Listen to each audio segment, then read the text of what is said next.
What's a creepy fact you wish you never learned? Before we start with the first story, please hit subscribe and ring the notification bell to stay updated with us. Story 1. My father's school did a guided tour through the woods searching and learning about local herbs. A few years later, my father was still a child.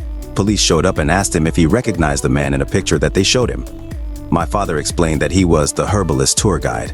Apparently, the guy had several boys and had my father's name and address in his car. The police had caught the guy by this point. I think he killed or died in suspicious circumstances. Story 2.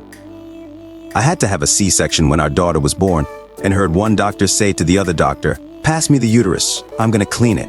Still don't know whether my uterus was actually lifted out. Still don't want to know. What's update? I am, thankfully, not as squeamish as my post may have made me look. When I heard that sentence, I immediately thought, wow, if I were more squeamish, I would probably be horrified right now, crying. I know that people working in the medical field consider this normal, and that's okay. Stuff like this becomes normal when you have to deal with it every day. Just felt they could have said that less loudly or signaled to their colleague, as not everyone wants to know that. Story 3. Commented this before, but if you have abdominal surgery and the surgeon needs your intestines out of the way, they don't try to get them back in exactly as they were. They can put them in pretty much any old way and they sort themselves out. Then freaked out even more when someone else commented that you can quite often feel them wriggling themselves back into position. Watching an abdominal surgery as a student nurse, Doc removed the intestines, placing them in a black garbage bag, which was attached. When operation was finished, the bag was held over the PT's abdomen, shaken until all was out. Then he took his hand and wiggled stuff around and proceeded to close. It's never the way they show on TV. Story 4. Ascaris worms are a type of large, parasitic roundworm that make their home in the human digestive tract. They are endemic in many parts of the world. I used to work at a hospital where we took a lot of patients from very poor and remote places, especially Central America, where roundworm infection is very common. When you put those patients under for surgery, the anesthesia causes their blood to become slightly alkaline, which the worms hate. So after a few minutes, they will start coming out of every orifice in the body. Nose, mouth, rectum. And I'm talking full-size worms that look just like earthworms. It is no cap one of the grossest things you can imagine. You give those patients a drug called bendazole, they poop dead worms for 3 days, and then they're fine. Story 5. Carl Tanzler fell in love with Maria Elena Milagro de Hoyos, a young tuberculosis patient at the Key West Hospital where he was a radiology technician. But his fondness grew into an obsession after she died in 1931. Tanzler lived with the corpse of the woman he loved for 7 years. When she started to decompose, he embalmed her body and stuffed her with cotton wool. When she was eventually discovered, he was asked at his trial if he ever consummated their relationship. He said no, but stuff was found in the cotton wool of her, a hem bathing suit area. Story 6. Most people do not know one of the reasons why AC electricity can kill you. In order to generate electricity, the power companies spin a magnet inside a coil of wire or spin a coil around a magnet.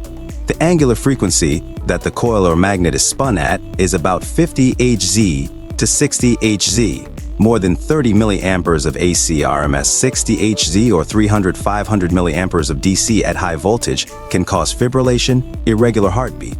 Basically, AC current goes back and forth really fast and can pump your heart for your brain instead. Your brain thinks something else is pumping the heart for it, so it stops. Once you let go of the object you're being electrocuted by, the brain doesn't clue in to pump the heart again because it thought something else was doing it. Scary, very scary. Story 7. If you find yourself in the Amazon and go for a swim in a river and own a penis you'd like to keep, do not pee. Kangaroo fish are attracted to a chemical in urine and will follow the scent to where it's strongest, and the babies will go right up your pee hole. Then it will grow and rot inside there and cause an infection. Then again, apparently this hasn't been proven by science, but I'll trust the locals on it. They've been living there longer. Story 8. The Byford Dolphin Incident. Specifically, what happened to the one diver as the pod instantly decompressed, causing his body to get sucked through a few-inch crescent gap by literal tons of pressure. His remains ejected from the pod onto the deck, an empty skin sack with mangled bones, some limbs severed completely from his body. His organs were described as perfectly intact and removed from his torso. His head turned to mush. Some parts were never recovered, thought to have launched into the sea. A horrific, mortal combat-like fatality, near instantaneous. I'm relieved knowing it was extremely quick, but it haunts me to imagine the last moment of this man's life or the scene post-mortem. The autopsy report and images of the disaster along with his images have been released to the public. Tread lightly. Story 9. Everyone who has blue eyes has one common ancestor. In the beginning, all humans had brown eyes. But 6,000 to 8,000 years ago, a person was born with a genetic change that caused them to have blue eyes. And that person is where all blue-eyed people come from. New research shows that people with blue eyes have a single common ancestor. Scientists have tracked down a genetic mutation which took place 6,000 to 10,000 years ago and is the cause of the eye color of all blue-eyed humans alive on the planet today. I wonder who was that, where and how. It feels a bit dizzying to not know how this genetic mutation still arose. Story 10. A CME, or coronal mass ejection, is the most likely civilization-ending disaster to come from space. The sun emits them regularly, and they hit the Earth every few hundred years. The last one occurred in the 1890s, but society at the time was less susceptible to the effects. Were one to hit the Earth today, it would basically destroy all the tech infrastructure on whichever side of the planet is facing the sun at the time.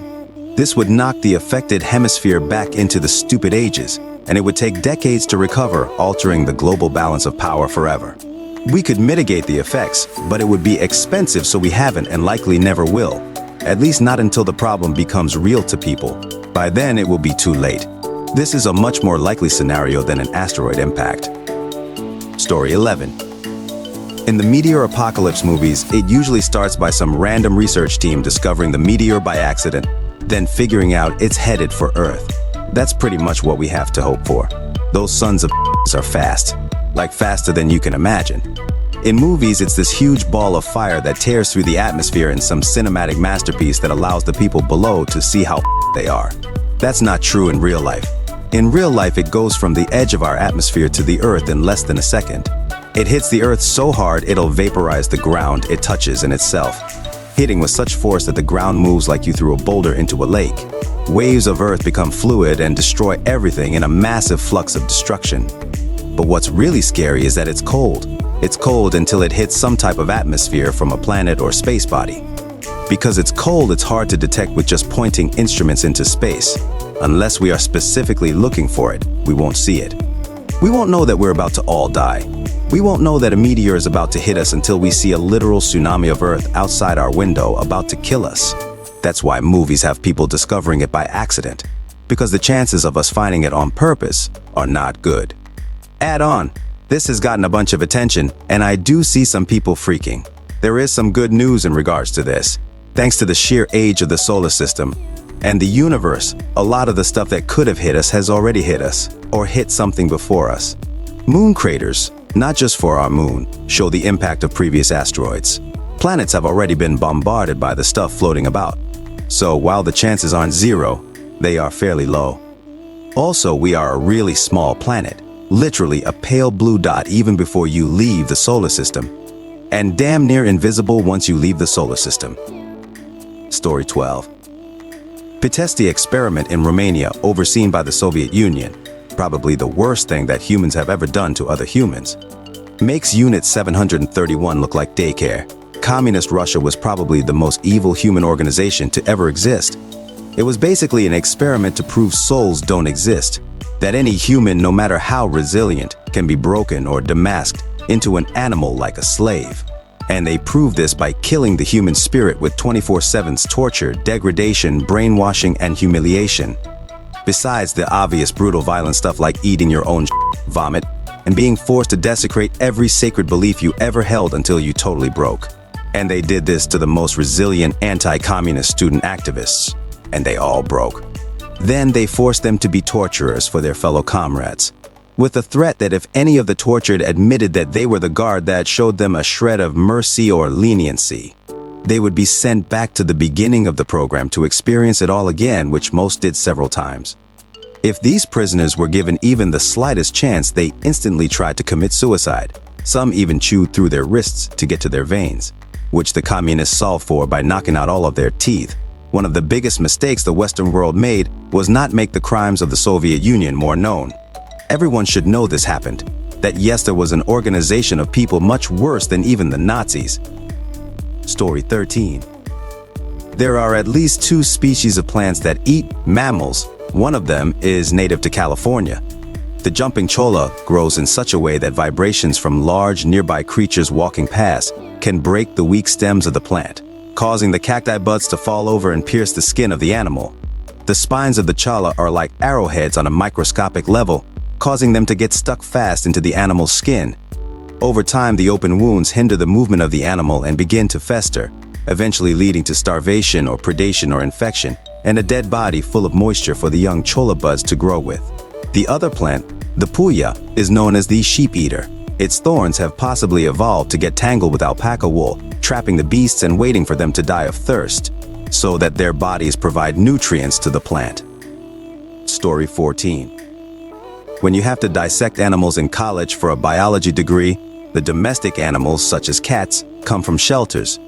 They were euthanized in the shelter, and sometimes they were pregnant. Finding a litter of kittens in a euthanized shelter cat traumatized an entire class of biology students for the rest of our lives. Similarly, the human cadaver used to teach biology, human anatomy, and nursing classes was someone's grandmother who had donated her body to science. Her remains were not treated in some noble way. She did not help cure a disease or lead to some incredible insight.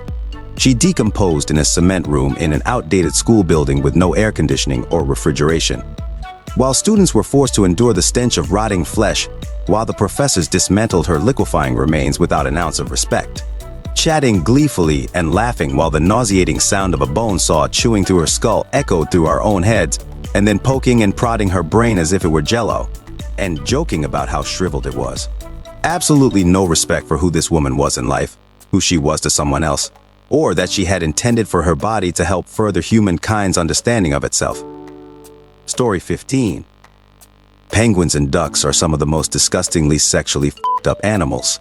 Penguins will literally f*** anything, and I mean anything. Unwilling females, a random rock, their own young, a decapitated, rotting female head, anything. And they'll do it in groups too, with total disregard to the livelihood of whatever they are busy thrusting into.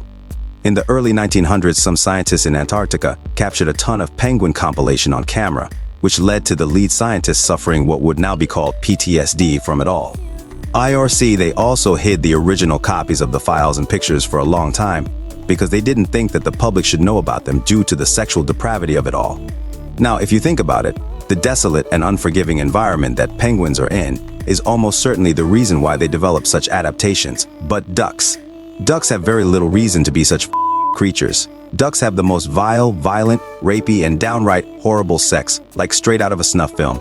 Almost always multiple males on one female. Limbs get broken and wings get snapped. Intentional choking to the point where it genuinely seems like males want to inflict damage. Tons of females drown because the groups of males will just keep going at it for minutes on end. Oh, and we're not even at the worst part. The male penises are designed like corkscrews that literally explode into the female's orifices, with the penile muscles working like a spring under tension. As a result, female ducks have developed what I can only describe as a vagina labyrinth to make sure they don't get inseminated when they're not ready. Multiple pathways, dead ends, spikes, and more. Let me reiterate. Female ducks get raped so often and so violently that they developed dick dungeons to protect themselves from males. And then those males developed cock springs to compensate. Keep in mind, these aren't insects or other more basic creatures. These are relatively intelligent animals that can be trained and partially domesticated. So these are things that caregivers have to witness and look out for. There's an argument that, similar to dolphins and otters, they do a lot of the they do, knowing full well that it is inflicting harm upon other creatures and they enjoy it. What is it with cute, aquatic, semi-aquatic, intelligent animals that makes them so Please, for the love of everything good and holy, don't look this stuff up. Or if you do, don't look up the pictures. I did out of morbid curiosity, and it's all burned into my brain now. Save yourselves, you have been warned. Alright folks, that's a wrap. If you like this, please hit the thumbs up and subscribe to the channel. You can also share your those in the comment below.